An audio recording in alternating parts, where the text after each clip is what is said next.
আপনারা দেখছেন রূপসী বাংলা টেলিভিশনের নিয়মিত প্রতিবেদন। পড়ছি আমি রুমানা। নরসিংদীর পলাশ উপজেলার ডাঙ্গা ইউনিয়ন পরিষদ নির্বাচনে ৪ নম্বর ওয়ার্ডের মেম্বার প্রার্থী হিসেবে আলোচনায় রয়েছেন যুবদল নেতা আব্দুল গাফফার।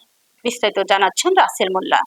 আসন্ন ইউনিয়ন পরিষদ নির্বাচনকে সামনে রেখে ৪ নম্বর ওয়ার্ডে প্রচারণা ও গণসংযোগ চালিয়ে যাচ্ছেন মেম্বার প্রার্থী আব্দুল গাফফার।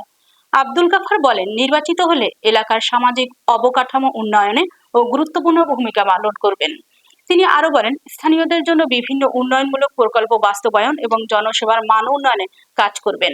পাশাপাশি জনগণের জীবনযাত্রার মান উন্নয়নে কৃষি শিক্ষা, যোগাযোগ, কর্মসংস্থান ও জনস্বাস্থ্য খাতে অগ্রাধিকার ভিত্তিতে কাজ করার প্রতিশ্রুতি দেন তিনি।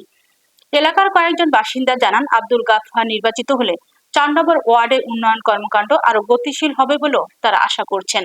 কৃষি, শিক্ষা, যোগাযোগ, কর্মসংস্থান ও জনস্বাস্থ্য সহ বিভিন্ন খাতে তিনি ইতিবাচক ভূমিকা রাখবেন বলেও তাদের প্রত্যাশা।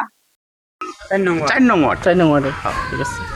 ইউনিয়ন পরিষদ থেকে এই রাস্তা কাজ হয়েছে। বাহাউদ্দিন বুয়া মিল্টন ভাই আমাদেরকে এই উন্নয়নমূলক কাজের অংশীদারত্ব সহযোগিতা করছে। আমি মাত্র তো আমাদের মাননীয় প্রধানমন্ত্রী জনাব তারেক রহমান অলরেডি মাত্র 4 মাস হয় ক্ষমতাত বসছে। অলরেডি আমি 3টা রাস্তা অলরেডি করেছি ডাঙ্গা ইউনিয়ন 4 নম্বরে। মোটামুটি একটা নিম্নবিত্ত এলাকা, সবাই বেশিরভাগই হতদরিদ্র। আমি শ্রমিক অনেক আগে থেকে তাদের পাশে ছিলাম এবং ভবিষ্যতেও পাশে থাকতে চাই। তাদেরকে যে এই উন্নয়নমূলক কাজগুলি আমরা যাতে সহজে করে দিতে পারি, তারাও আমাকে একটু সহযোগিতা করলে আমরা সহজে করে দিতে পারবো ইনশাল্লাহ।